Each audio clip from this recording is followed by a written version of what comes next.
मानस भाई, मुझे याद है 2017 में समाजवादी पार्टी की सरकार थी। और मैं विधानसभा पे था उस समय, जिस समय पानी की बौछार और ये भारतीय जनता पार्टी के लोग, हमारे आलोक वर्मा जी बता रहे हैं कि चर्चा करनी चाहिए। ठीक है, चर्चा करनी चाहिए, लेकिन जो चीज आपने किया है उस चीज पे कैसे, किस तरीके से ये आप किसी का अधिकार छीन लेंगे? वो तो संवैधानिक अधिकार है ना विरोध करना। सदन में अब किस नियम के तहत है, क्या चर्चा होनी चाहिए? चूंकि मणिपुर की घटना वाकई में, चूंकि सब लोगों ने बताया, उस बात को मैं बार बार दोहराना नहीं चाहता हूं।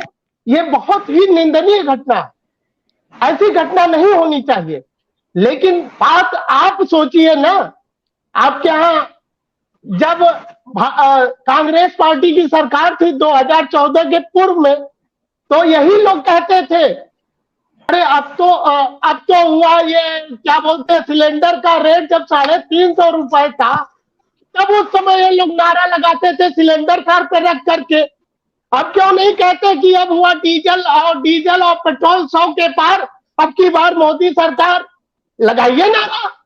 कौन मना किया है आपको नारा लगाने के लिए? देखिए, विपक्ष हो या आम जनता का हित हो, उस पे चर्चा होनी चाहिए, और चर्चा बहुत जरूरी है। लोकतंत्र का असली जो स्वरूप है चर्चा पे ही निर्भर है। आप कैसे विचार विमर्श कर लेंगे कि ये गलत है, ये सही है?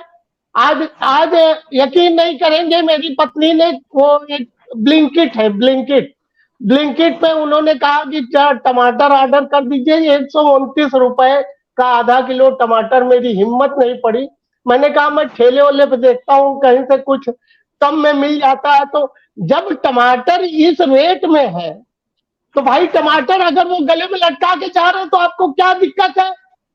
उस समय आप क्यों विधानसभा के सामने जो है बड़ी बड़ी बातें कर रहे थे? क्यों विरोध कर रहे थे? आप ना करते?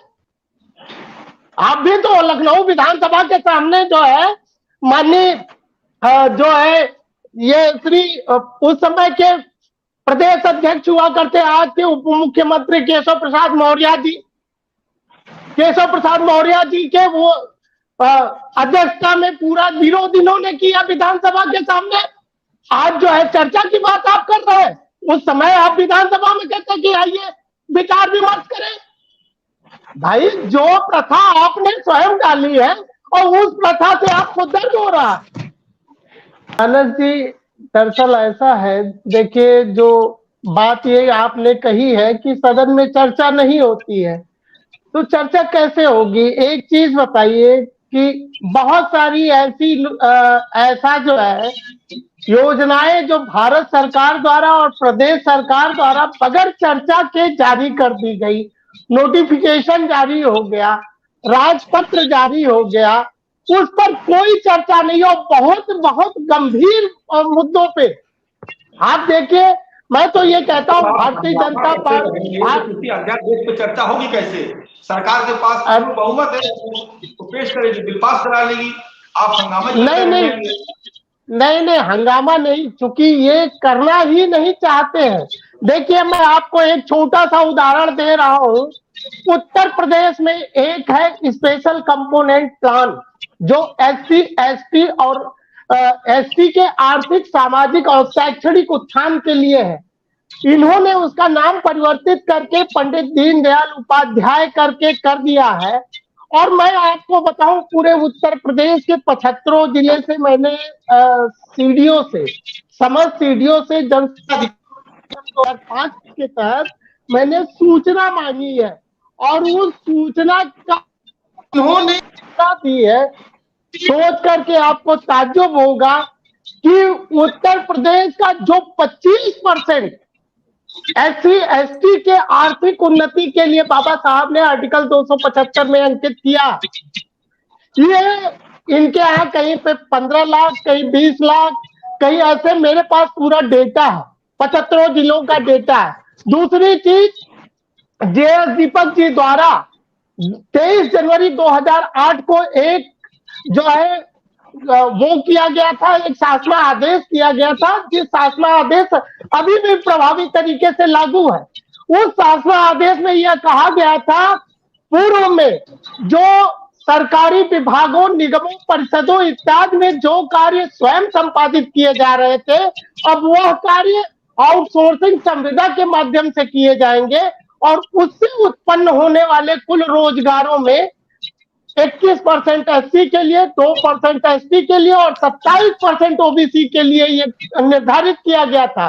और मैं आपको, चूंकि हमारे समाजवादी पार्टी के प्रवक्ता भी भाई बैठे हुए हैं, इनको भी मैं ध्यान आकर्षित करना चाहता हूं, 2012 से एक भी उस नियम का फॉलो नहीं किया गया। मैंने पूरे उत्तर प्रदेश से जन सूचना अधिकार अधिनियम 2005 के तहत सूचना मांगी है, पूरा डेटा मेरे पास है। आपको बता दूं, परिवहन निगम, परिवहन विभाग, पीडब्ल्यूडी, यूपीपीसीएल, सिंचाई विभाग, कोई ऐसा विभाग नहीं है जिस विभाग से मेरे पास जन सूचना का डेटा ना। सुन लीजिए, मैं इसलिए कहता हूं कि ये भारतीय जनता पार्टी पूरी तरह से दलित विरोधी, केवल आप चोला ओढ़ लेने से, दलितों का वोट कर देने से, दलित को या एसटी को जो है आप महामहिम राष्ट्रपति बनाने का दावा ठोकते हैं चैनल पे बैठ करके, ओबीसी को प्रधानमंत्री बनाने का दावा ठोकते हैं, लेकिन आपकी आखिरी सवाल आलोक वर्मा जी से लेना,